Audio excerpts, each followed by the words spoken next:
I'm the Extreme Enigma 305 and welcome to another installment of Game Over. Today we're going to review the extravaganza sandbox game known only as Fallout 3.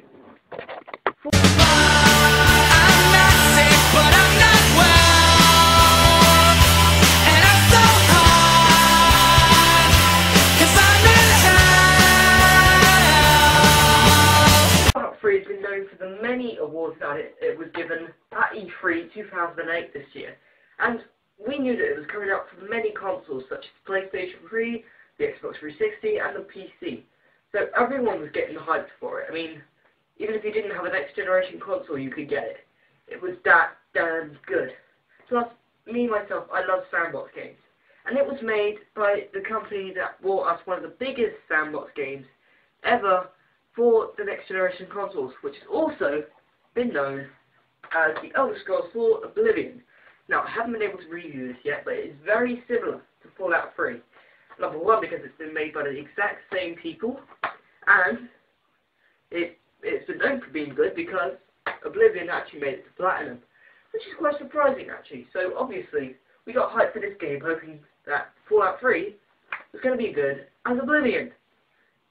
So, shall we see if it lives up to the name that it's been given? I've got good hopes for it. See what you've got hopes for. So, here we go. Fallout 3, PlayStation 3, commence. So the plot of this game is obviously about a fallout. This game is based just after the events of World War II, which sadly over 60 million people lost their lives in. And the world has been taken over by a nuclear strike, which has obviously affected many people with radiation, which leads up to this game's events. So this game is based in America, where you are in the complete war zone as what is now called Washington, D.C., the capital. And it has been overrun by super mutants and all of these radiated ghoul people things. Right now I am stuck in the little sort of wasteland area known as Megaton.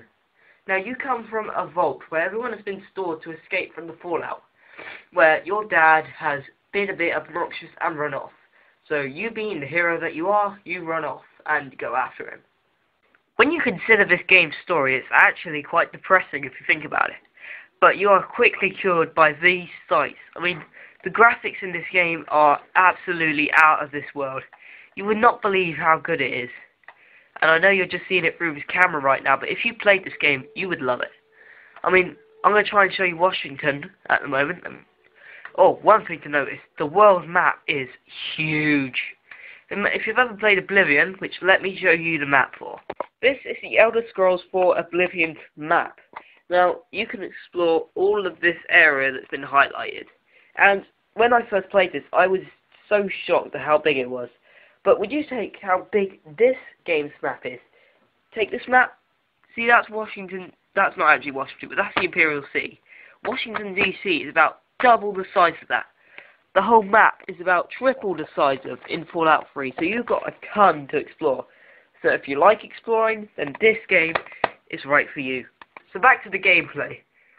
As in many games nowadays, you get to decide what your ending is going to be. In this game, you get to do it by choosing what type of person you are, either being good or evil. Obviously, you can tell what it's like to be good. You can go around completing quests for people, which are varied from at least 500 to 600 quests in this game. That's not been confirmed, but I'm just guessing because there are so many. And yes, I just did die because I've been doing some bad stuff. Bad stuff can be caused by killing people and doing bad deeds. You can also get this through speech. Now, speech, if you do quests for people, if you deny them or like take the piss out of them and that lot, you'll get bad karma, which is not a good thing for you because you need it to complete some certain quests. Now let me show you the war zone known as... Oh, sorry, I lost myself there. Washington, D.C., which I can't actually get to right now. Another major thing, the United Nations have disbanded. In your pause scenes, which actually makes it quite interesting, you get these random, like, pictures that's shot with this asshole right here, the Vault Boy. I really want to shoot him. This game is so freaking realistic. You got everything you'd have from nowadays. If you were in a Fallout, then you probably get this. So let's have a quick look at the fighting system. You get this thing called VATs, where you get to specifically point at like a random thing. Say if I wanted to headshot that bastard, all I need is the ammo, and you get some pretty cool effects. Let me show you. Check this out. I kind of did miss that then, but still, it's quite awesome, huh? See, if I do this, I will get my ass pwned right now. So let me show you Washington, D.C. and show off some of the impressive graphics in this game. And yes, I have magically got there, because I'm good. Now, like in many sandbox games, you got the advancement of skills and levels. Now, skills in this game is vital. I mean, there's so much stuff that you can go off into, like bartering, for like merchandise stuff and that lot, weapons, obviously, and a lot of other stuff. You can see in the distance there, you got the Washington Monument, famous to the USA, obviously. And here's your enemies, as soon as I can find them. Whoa, Jesus, man, what the heck is that? Yep, these are those mutated bastards I was talking about. That'll kill you in one if they've got these big-ass weapons that you can't help but miss. So let's just see if we can take this asshole out. Boom. These are the impressive and gory graphics of the game. If you don't like gory and you're quite squeamish, then this is definitely not the game for you. There is so much blood and gore in this, and you would not believe it. And you can customize your guy, like change his clothing. Any stuff you collect can be affected into your character. So there's so much you can go off into. I mean, you can join the Brotherhood of Steel, which is like a guild of super mutant, raidy, whatever they are. I haven't actually paid attention to the story. So I've never found my dad yet, so I've got to get ahead and do the quest sooner or later. So I can't actually show you the end of the game. But hopefully this gives you an idea of what... It's just an amazing game. There is so much to say about this game, I can't fit it into one review. I mean, if you played this game, you would be wowed by how good it is. No wonder it won so many awards at E3, like most hyped game, as it did drew with Resident Evil 5 for the best game of this year.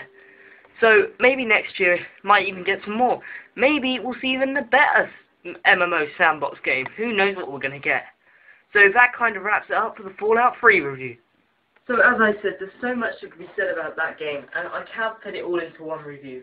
Now, I would do another two-parter, but I've got so many games that I've got on the list. But I think I'll kind of go away from games for a minute. Who of you got a PS3? Guess what's just come up on our list? That's right, Home, one of the biggest networks that we could get online, and there's just so much I can say. Well, pretty much it's bad.